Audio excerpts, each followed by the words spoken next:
సాధారణంగా ఏదైనా సినిమాల్లో క్రైమ్, ఎమోషనల్, లవ్ సీన్స్ చూస్తే అబ్బా నిజ జీవితానికి దగ్గరగా ఉండేలా ఆ సన్నివేశాలు తీశారని అనుకుంటాం. కానీ నిజానికి సమాజంలో జరుగుతున్న కొన్ని సంఘటనల ఆధారంగానే ప్రస్తుతం దర్శకులు సినిమాలను తెరకెక్కిస్తున్నారు. అయితే ఇప్పుడు ఇదంతా ఎందుకు మాట్లాడుకుంటున్నాం అనుకుంటున్నారా? మరేమీ లేదండి. ఇప్పుడు మనం చెప్పుకోబోయే ఓ సంఘటన కూడా అచ్చం సినిమాలను తలపించే సన్నివేశంలా అనిపిస్తుంది.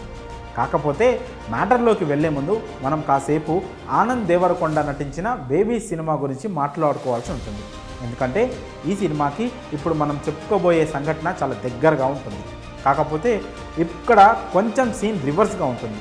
అదేనండి, బేబీ సినిమాలో హీరోయిన్ వైష్ణవి ఒకరికి తెలియకుండా మరొకరిని లవ్ చేస్తూ, కానీ కథ క్లైమాక్స్లోకి వచ్చి నిజం తెలిసినప్పుడు అది నా పిల్లరా అంటూ ఒకరికొకరు కొట్టుకుంటారు.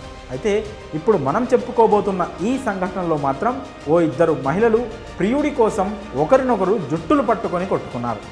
ప్రియుడి కోసం ఆ ఇద్దరు మహిళలు సినిమాల్లో విలన్, హీరో మాదిరిగా ఒకరిపై ఒకరు దాడి చేసుకున్న ఘటన కృష్ణా జిల్లా మచిలీపట్నంలో చోటు చేసుకుంది.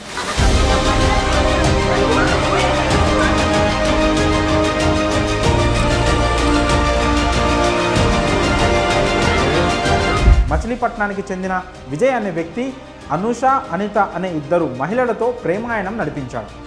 ఒకరికి తెలియకుండా మరొకరితో ప్రేమిస్తున్నానంటూ నమ్మబలికాడు. అయితే అబద్ధాలు, వాటి మాటున సాగే పనులు ఎప్పటికైనా బయటపడాల్సిందే. అదేవిధంగా ఓ రోజు ఈ ట్రయాంగిల్ లవ్ స్టోరీకి ఎండ్ కార్డ్ పడింది. బిల్డర్ విజయ్పై అనుమానం ఉన్న అతని మొదటి ప్రియురాలు అనుష అతడింటికి వచ్చింది. తీరా అక్కడే అసలు నిజాలు బయటపడ్డాయి. విజయ్ అనిత అనే మరో మహిళతో కొన్నాళ్లుగా కలిసి ఉంటున్నాడనే విషయం అనుషకు తెలిసింది. ఇక అనుష తనకు అన్యాయం జరగడం భరించలేక విజయ్ కారును తగలబెట్టేసింది. ఇది చూసిన మరో ప్రియురాలు అనిత తన ప్రియుడికి బుద్ధి చెప్పాల్సింది పోయి చివరికి ఆ మహిళతోనే వివాదానికి దిగింది. అనుష కూడా ఎదురు తిరగడంతో ఇద్దరి మధ్య గట్టి ఫైట్ నడిచింది. ఇద్దరు మహిళలు నావాడంటూ ప్రియుడి కోసం జుట్టులు పట్టుకొని కొట్టుకున్నారు. దీంతో ఈ వ్యవహారం స్థానికంగా చర్చనీయాంశంగా మారింది.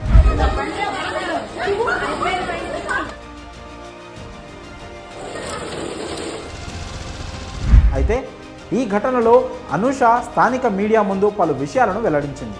విజయ్ తాను 7 ఏళ్లుగా ప్రేమించుకుంటున్నామని, అలాగే అతను తనని పెళ్లి కూడా చేసుకుంటానని నమ్మించినట్లు తెలిపింది. ఈ క్రమంలోనే తన వద్ద 15 లక్షల రూపాయల డబ్బు, 10 లక్షల విలువ చేసే బంగారం తీసుకున్నాడని ఆరోపించింది. అతడికి డబ్బులు ఇచ్చేందుకు తాను చుట్టాల దగ్గర అప్పు కూడా చేశానని తెలిపింది. బంగారాన్ని 4 సార్లు తాకట్టు పెట్టి తిరిగి ఇచ్చాడని, 5వసారి మాత్రం బంగారం తిరిగి ఇవ్వకుండా బ్లాక్ చేశాడని తెలిపింది. తన బంగారం గురించి అడిగితే తాకట్టులో ఉందని చెప్పాడని తెలిపింది. దీంతో అతనిపై అనుమానం కలిగి ఆరా తీస్తే విజయ్ ఏడాదిగా మచిలీపట్నంలో అనిత అనే మరో మహిళతో కలిసి ఉన్నట్లు తెలిసిందని అనుష చెప్పుకొచ్చింది. అంతేకాక అనితకు విజయ్ 23 లక్షల రూపాయలతో ఫ్లాట్ కొనిచ్చాడని తెలిపింది. మరి తన డబ్బులు ఏం చేశాడో తెలియడం లేదని, అడిగితే తననే బెదిరిస్తున్నాడని అనుష వాపోయింది. అంతేకాకుండా విజయ్తో కలిసి ఉంటున్న అనితకు గతంలో వివాహమైందని, ఆమెను విజయ్ పెళ్లి చేసుకున్నాడో లేదో తెలియదని చెప్పుకొచ్చింది. ఇకపోతే అనుష విజయ్పై పోలీసులకు ఫిర్యాదు చేసింది. అలాగే విజయ్ అనితల నుంచి తనకు ప్రాణహాని ఉందని, వారిద్దరూ తనపై దాడి చేశారని అనుష తెలిపింది. మరి మచిలీపట్నంలో జరిగిన ఈ నారీ నడుమ మురారి స్టోరీపై మీ అభిప్రాయాలను కామెంట్స్ రూపంలో తెలియజేయండి.